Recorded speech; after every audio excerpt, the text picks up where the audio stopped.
Hello and welcome to our very first episode of podcast series titled For the Communities Grand Cycle It Under 8 Minutes. I am your host Chinmay Kumar from the Asia Pacific Regional Learning Hub. This is a critical time for us. Today we are tackling one of the most critical pillars of Global Fund portfolio, which is tuberculosis. To help us get straight into the must-know elements of key priorities under GC8, I am joined by Dr. Jamie Tonsing, Disease Advisor for TB at the Global Fund. Dr. Jamie, welcome to the podcast. Thank you very much for having me. It's a pleasure to join today. Thank you. Dr. Jamie, to save time, my first question to you is, what is new or different in Grand Cycle 8 for tuberculosis? For Grand Cycle 8, I would say the big change is what we call the strategic shifts for Grand Cycle 8.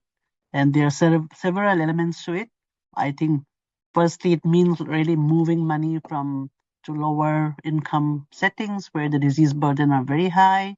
It is clearly laying out transition pathways for countries to transition to domestic budget instead of global funding. This means actually that there will be some countries for which the next two grand cycle will be their last grand cycles, and then there'll be more attempts in the coming years to work towards building self-reliance and sustainability.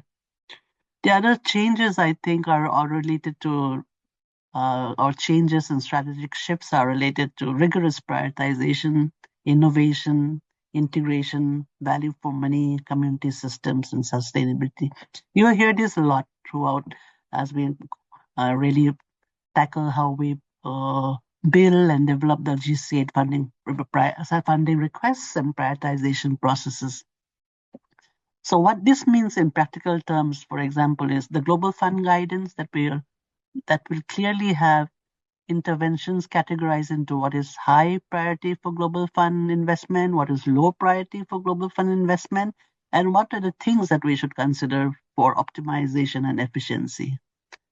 That's one on the guidance itself. The second element is you would have seen that in past cycles we had a CRG, Community Rights Gender Technical Brief on TB, as a standalone document. This time, it's not a standalone document. Elements of CRG that are critical to TB response are part and parcel of the TB prioritization guidance. And so this includes things like how to address the needs of key and vulnerable populations, community systems and response, and barriers to access services faced by the most vulnerable people. And a last thing maybe I would say is that for the first time also we're looking at, we've expanded the scope of what we term key vulnerable populations to include people in fragile and conflict affected settings, and also to include climate impacts, people, for example, are affected by extreme weather events, and because they face food insecurity, their livelihoods are disturbed. So what do we need to do to make sure people are included under key vulnerable populations and meet their needs? Over to you, Chinmay. Thank you so much. So my next question to you is that what are the core pillars of effective TB program? In terms of the core pillars, I think I would frame what we call at the Global Fund TB program essentials as core pillars of the TB program. And these are basically a set of interventions based on, they are standards, they're based on normative guidance from WHO or the international partners.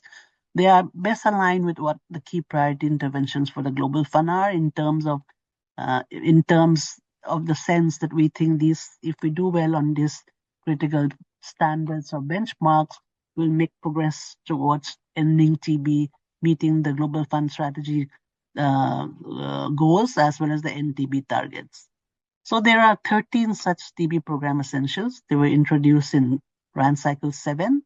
And for this Grand Cycle 8, we've updated them, and then the number has increased to 15.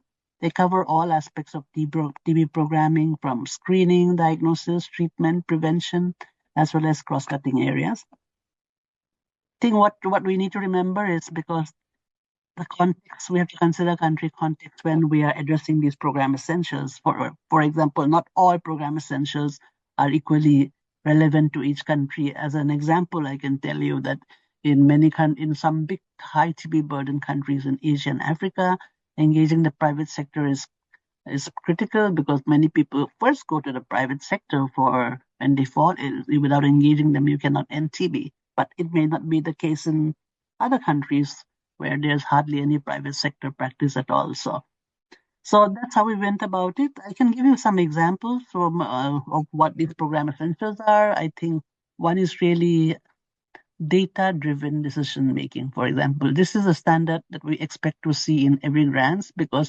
unless you have a good system to rapidly generate data, analyze them, and use this quality data to improve programming, you will not be able to achieve the results you wish to do so.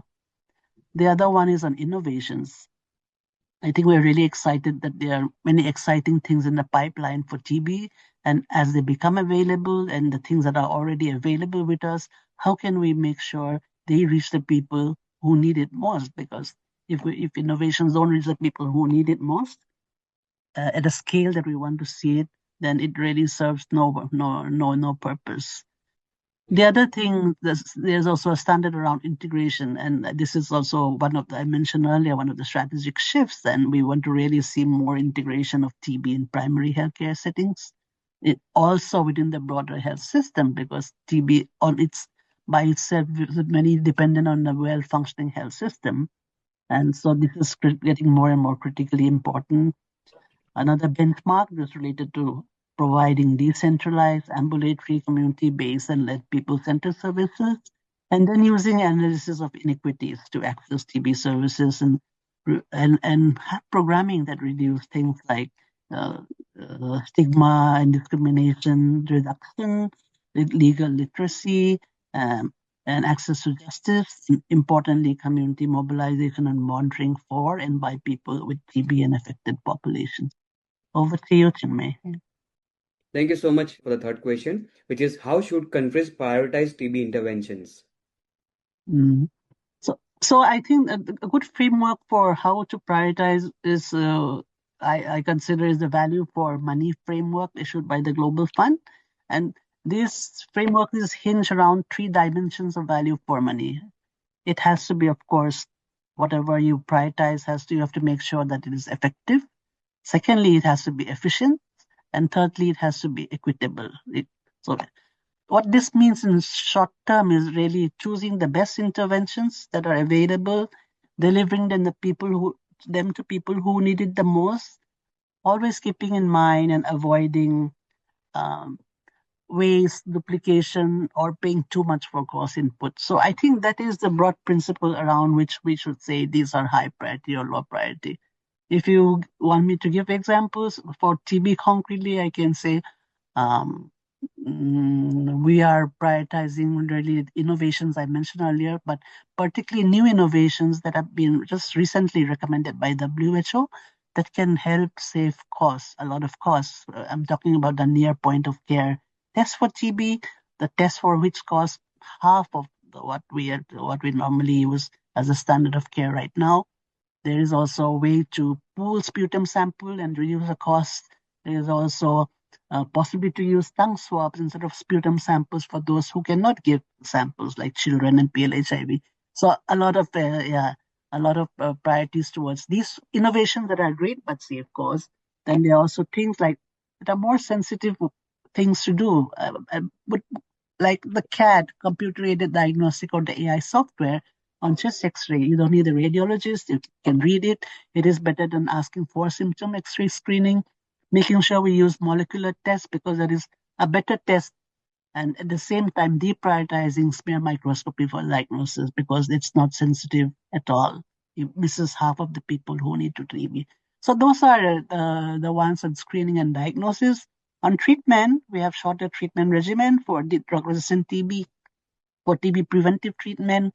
So we should be prioritizing those because they are, especially the BPAL-M regimen for drug-resistant TB, because it is much more effective than other regimens and yet cost is much lesser, right? So on TPT, TB preventive treatment, we're saying the people who are most likely to benefit from this is children below 5 years who are contact of TB patients, people living HIV, So let's make sure we cover these population groups well before we reach out to other groups, given if we are in a situation of resource constraints. And I think unlike in the past when we used to fund expensive time-consuming prevalence surveys, those are going to be lower priority. We just have to find a more efficient way of estimating disease burden. So these are some examples. And like everything else, it has to be country-driven prioritization, and they have to consider the country context. So these are guidelines for my guidance that for countries to consider when they come up with their own prioritization process. And I should also say that what we are saying in our guidance of prioritization is for the use of global fund monies, but there's money beyond global fund, the domestic budget. It could be loans, or it could be philanthropy funding. So those are other sources of funding which they can use for things beyond what we think should be a global fund investment should be used for. Back to you, Chinmay. Thank you so much, Dr. Jamie. We sincerely extend our thank you for helping us navigate this critical shift. Please share these videos with either a CCM member, civil society leader, and a country networks, and stay tuned and informed about Grand Cycle 8. Also, subscribe now and join us on our journey. I'm Chinmay Kumar once again. Let's ensure we build this cycle with us and for us. I will look forward to seeing you once again in our next 8 minutes. Thank you so much. Stay tuned.